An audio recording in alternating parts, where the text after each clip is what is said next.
25 kilómetros. Esa es la distancia entre Caná y Cafarnaúm. Un día entero de camino a pie. Un día entero sin teléfono, sin noticias, sin forma de saber qué estaba pasando en su casa. Un día entero caminando con una sola cosa en la mano. No una prueba, no una garantía, no un milagro visible. Solo una palabra. 5 palabras para ser exactos. Tu hijo está vivo. Vete.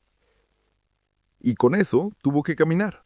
Un padre con el corazón destrozado, cargando la imagen de su hijo ardiendo en fiebre al borde de la muerte.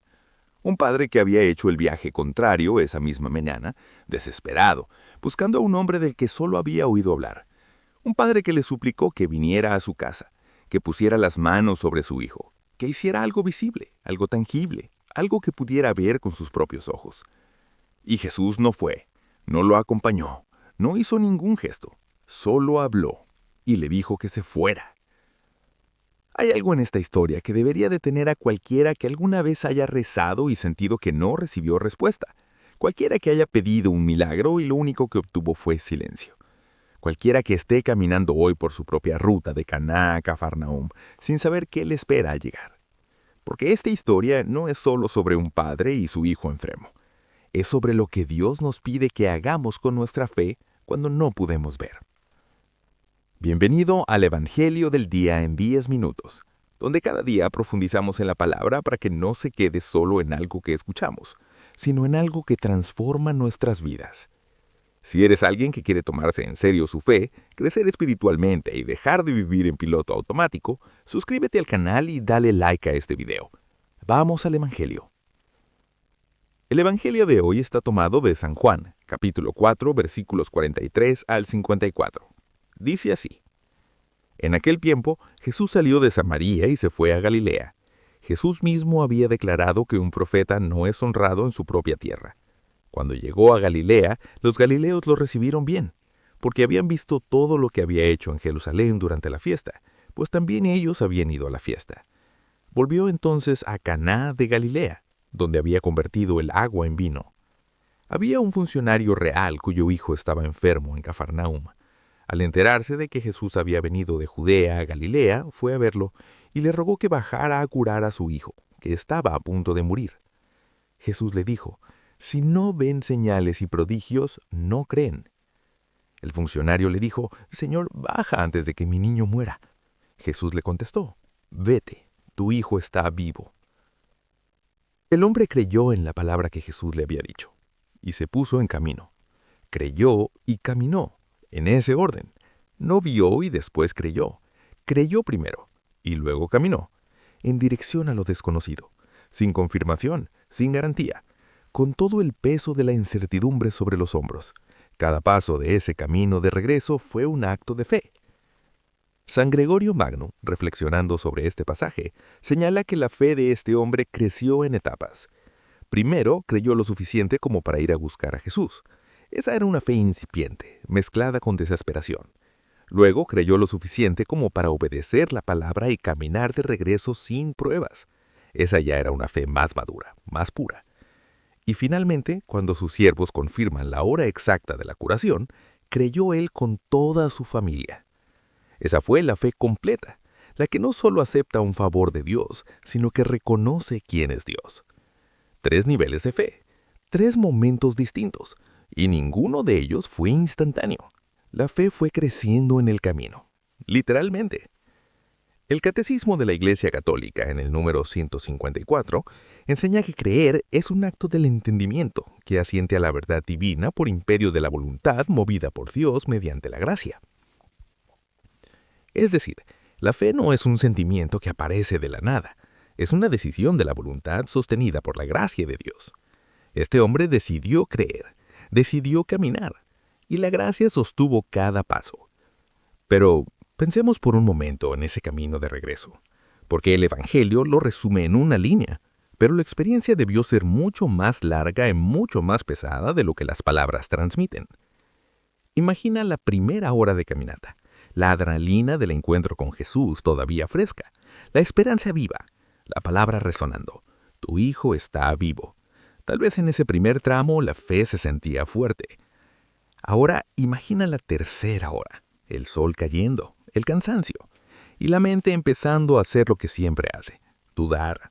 ¿Y si no funcionó? ¿Y si llego y mi hijo ya murió? ¿Por qué no vino conmigo? ¿Por qué no pude verlo? ¿Qué clase de sanación es esta que ni siquiera estuvo presente? Imagina la quinta hora, el silencio del camino. Solo él y sus pensamientos. Solo él y la palabra de alguien que ni siquiera conocía bien. La tentación de dar la vuelta, de volver a Caná y exigir algo más concreto. Y sin embargo, siguió caminando. Eso es la fe. No es la ausencia de dudas. Es seguir caminando a pesar de ellas. No es sentir paz todo el tiempo. Es obedecer cuando la paz no se siente. No es tener certeza visible.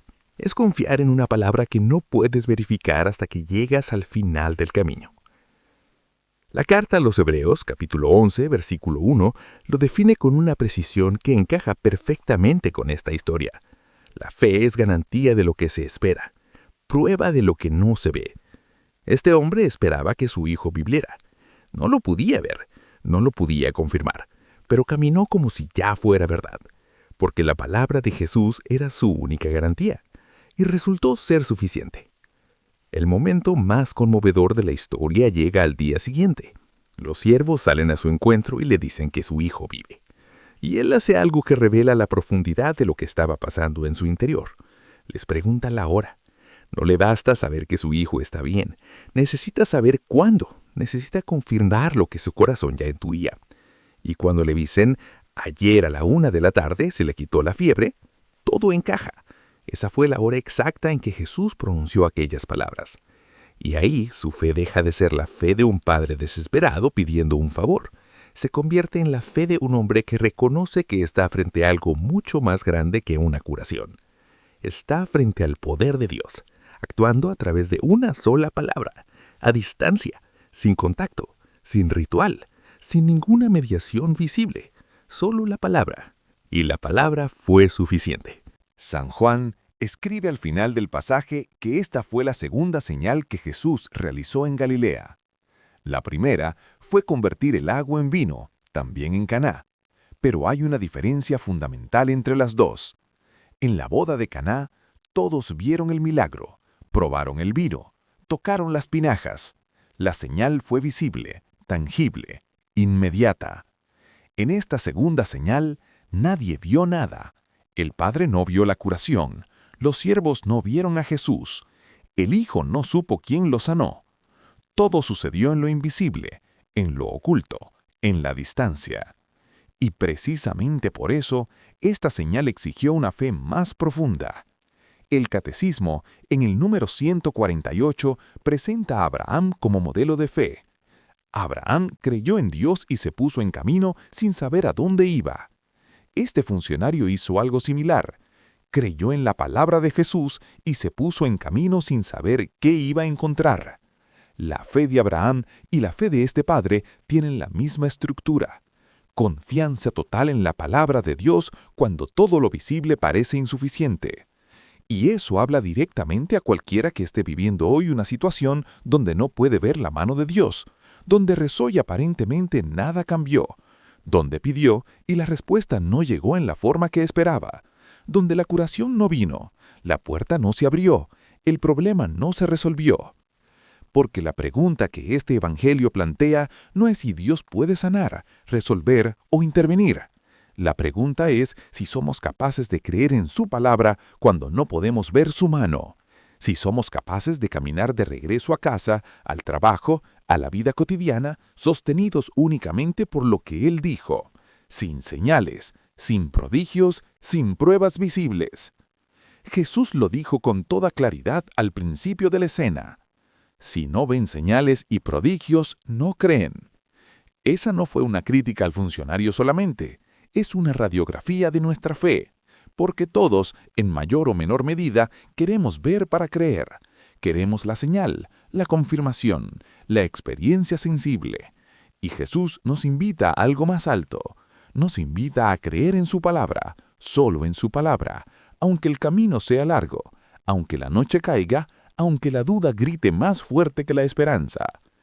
Santa Teresa de Calcuta vivió más de 40 años en lo que ella misma llamó oscuridad interior. No sentía la presencia de Dios, no experimentaba consuelo en la oración. Rezaba y el cielo parecía vacío, y sin embargo, caminó, sirvió, amó, creyó. Cada día de esos 40 años fue un paso más en su propio camino de Caná a Cafarnaúm, sin ver, sin sentir, solo con la palabra. Este evangelio no nos promete que siempre vamos a ver el milagro con nuestros ojos. No nos promete que la respuesta va a llegar cuando la queremos. Nos promete algo más profundo. Nos promete que la palabra de Jesús es verdadera, siempre, aunque tardemos un día entero en comprobarlo, aunque tardemos una vida entera. Vete, tu hijo está vivo. Un padre creyó, caminó, y al final del camino, la palabra resultó ser exactamente lo que prometía. La fe no es ver y después creer, es creer y después caminar. Es soltar el control y confiar en que Dios está actuando donde tus ojos no alcanzan. Es dar el siguiente paso aunque la oscuridad no se haya disipado. Hoy, cada uno de nosotros tiene su propio camino de Caná a Cafarnaúm. Cada uno lleva en el corazón alguna súplica sin respuesta visible, alguna situación sin resolver, algún hijo, algún hermano, alguna herida que todavía espera curación. Y la invitación del Evangelio es la misma que Jesús le hizo a aquel padre: creer en la palabra y seguir caminando. El hombre creyó en la palabra que Jesús le había dicho y se puso en camino. Que esa frase sea hoy la tuya. Si este video te llegó, compártelo con alguien que esté en medio de su propio camino. Dale like, suscríbete y mañana seguimos caminando juntos. Que Dios te bendiga.